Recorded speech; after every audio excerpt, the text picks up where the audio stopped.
Nuevo avance informativo de la noticia. El canciller de la República Bolivariana de Venezuela, Nicolás Maduro, ofreció unas declaraciones a Telesur en las que se refirió a lo que será la Asamblea General de la Organización de Estados Americanos a celebrarse en Cochabamba, Bolivia.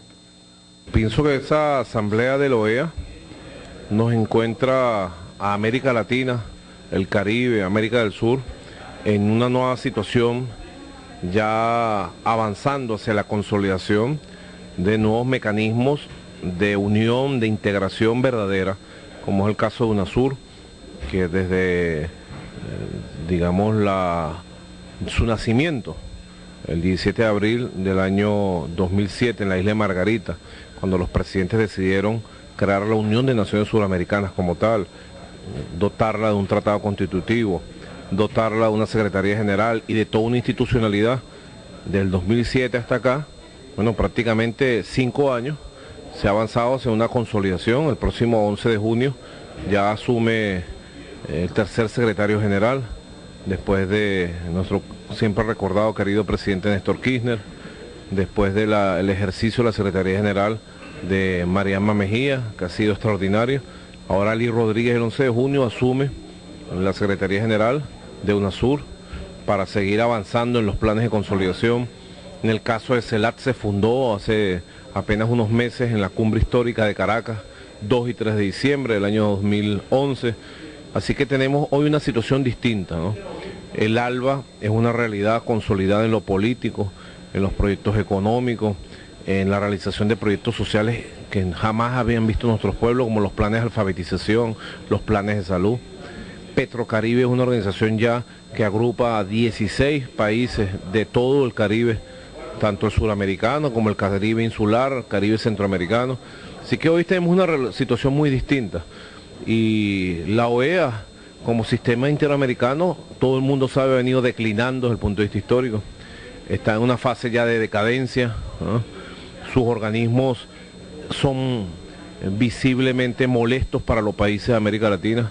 Todo esto que se ha llamado el sistema interamericano de derechos humanos ha degradado ya en organismos absolutamente parcializados hacia las políticas de los Estados Unidos, de la élite norteamericana, del poder de los Estados Unidos. La Comisión Interamericana de Derechos Humanos y su secretario Cantón ha burlado vulgarmente los principios mínimos del respeto a la autodeterminación de los pueblos, de los gobiernos, de nuestra soberanía, de nuestros países. Está sumamente cuestionado, y un tema central en esta hora de decadencia de la OEA va a ser el sistema llamado de derechos humanos de la OEA y el cuestionamiento que hay en diversas tonalidades y formas que ponen en entredicho y contra la pared a la Comisión Interamericana de Derechos Humanos y a la Corte Interamericana de Derechos Humanos. Vamos a un debate, ¿no? El presidente Chávez, como jefe de Estado, ha planteado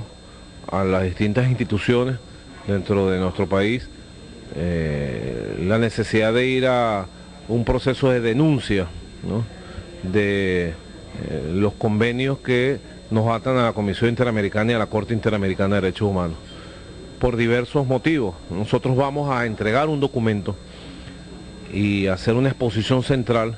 sobre la decadencia de esto que llaman Sistema Interamericano de Derechos Humanos, de sus instituciones,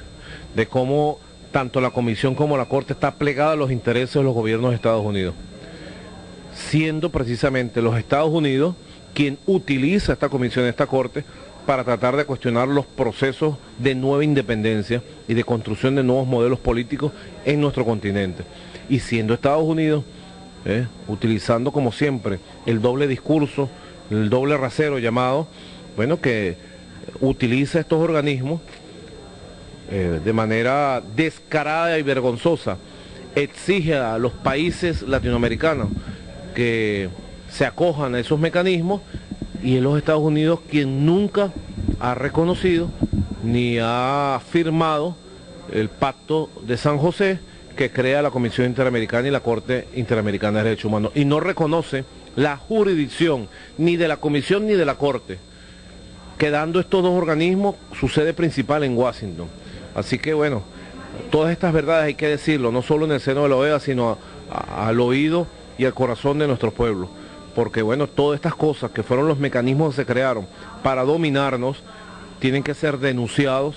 tienen que ser conocidos y además tenemos que avanzar, como se ha planteado en UNASUR, en la constitución de un nuevo régimen o sistema de derechos humanos, ya latinoamericano, nuestro, suramericano, con nuevos principios que reconozcan la vigencia creciente de los derechos humanos verdaderos, los derechos sociales, económicos,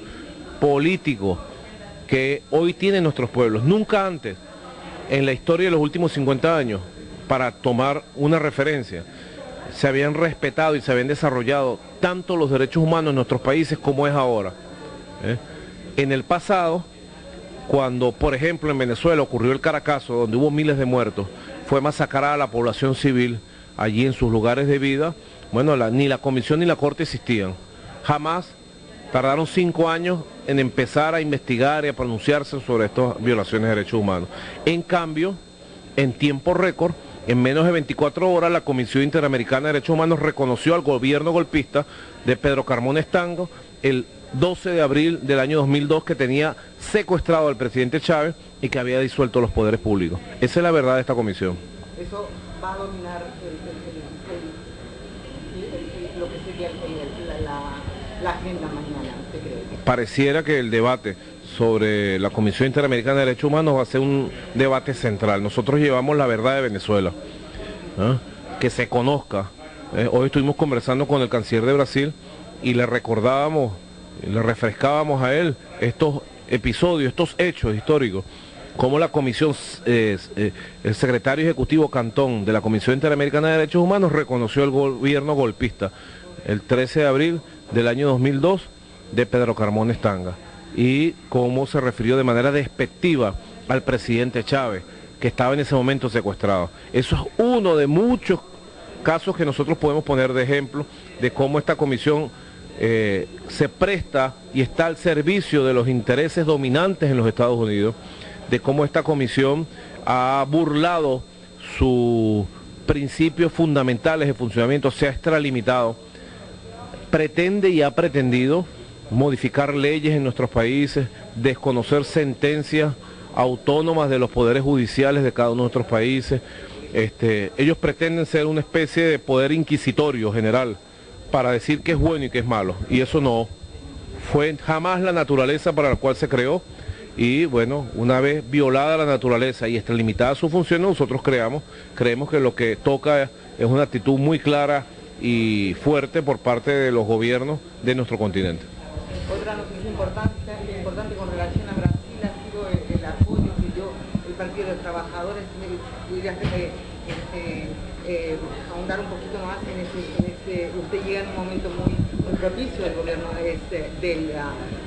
del partido de la presidenta, es del Partido de los Trabajadores, y así es gran parte de su gabinete. No sé si el apoyo del Congreso ya es muy dividido, pero ¿cómo lo recibe Venezuela ese apoyo? Nosotros, a nombre del presidente Chávez, del Partido Socialista Unido de Venezuela, el gran polo patriótico de todo nuestro pueblo, le hemos transmitido a Ruy Falcao, presidente del Partido de los Trabajadores, y a todos sus dirigentes, el agradecimiento por estas declaraciones de solidaridad, de apoyo a la revolución bolivariana, al presidente Hugo Chávez, y por la claridad con que han ubicado este combate que está dando nuestro pueblo, que es un combate entre un modelo de independencia, de nueva independencia, un modelo de nueva democracia, un modelo de desarrollo verdaderamente social hacia la igualdad, hacia el socialismo, y el otro modelo que se le ha tratado de imponer a nuestro país, de subordinación, de dependencia, de entrega de nuestros recursos naturales y de falsa democracia. Esos dos modelos que están en combate en todo el continente, en Venezuela tienen una cita el 7 de octubre, y el 7 de octubre, con la victoria del presidente Chávez, que es respaldada por las fuerzas revolucionarias, progresistas, democráticas, de izquierda del continente, como lo ha dicho el Partido de los Trabajadores de Brasil, es una victoria de carácter histórico que va a permitir despejar los caminos hacia el desarrollo de los nuevos modelos, en el caso de Venezuela, del socialismo bolivariano, del socialismo cristiano, del nuevo socialismo que ha surgido al calor de las luchas de nuestro pueblo, en el marco de nuestra constitución, de nuestra democracia, de la plena libertad de ideas que nuestro país tiene hoy por hoy. Nosotros entonces hemos agradecido al Brasil, al Partido de los Trabajadores del Brasil, por tanta solidaridad, tanto acompañamiento y por la expresión de amor que contiene estas declaraciones oficiales que han dado en los últimos días. Bueno, la última pregunta que lo voy a dejar descansar, la participación de Venezuela en la Río+20, ¿cómo se va a dar? ¿Cómo ven este gran encuentro después de 20 años, cuando se discutió casi por primera vez el problema del medio ambiente en el planeta? Bueno, la cumbre Río+20 es una oportunidad excelente para hacer los balances históricos que hay que hacer sobre lo que han sido los últimos 20 años. Hoy estamos en un mundo totalmente distinto. Hace 20 años estábamos en los momentos más crudos y críticos del surgimiento del mundo unipolar, donde se pretendía imponer el pensamiento único, el pensamiento neoliberal, el modelo único, que era el modelo económico regido por el Fondo Monetario Internacional, el Banco Mundial. Y bueno, las luchas de estos últimos 20 años han permitido que surjan los líderes como el presidente Chávez, el presidente Lula, la presidenta Dilma, el presidente Correa, el presidente Evo, el presidente Pepe Mujica,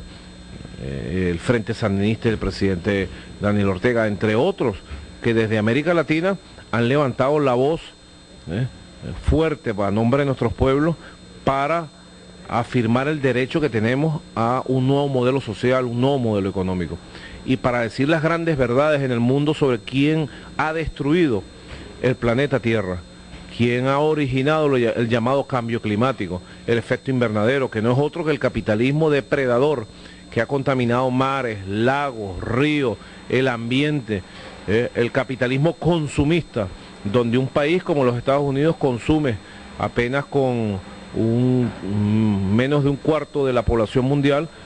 consume el 80% de la energía del mundo, contaminando de manera descarada y negándose en estos 20 años a asumir los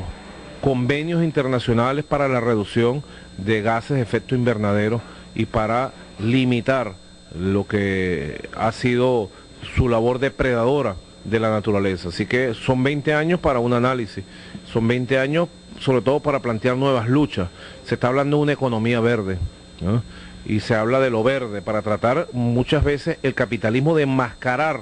sus nuevos proyectos de hegemonía y de dominación, ¿no? La única forma que haya una economía verde es que sea una economía que respete en primer lugar al ser humano,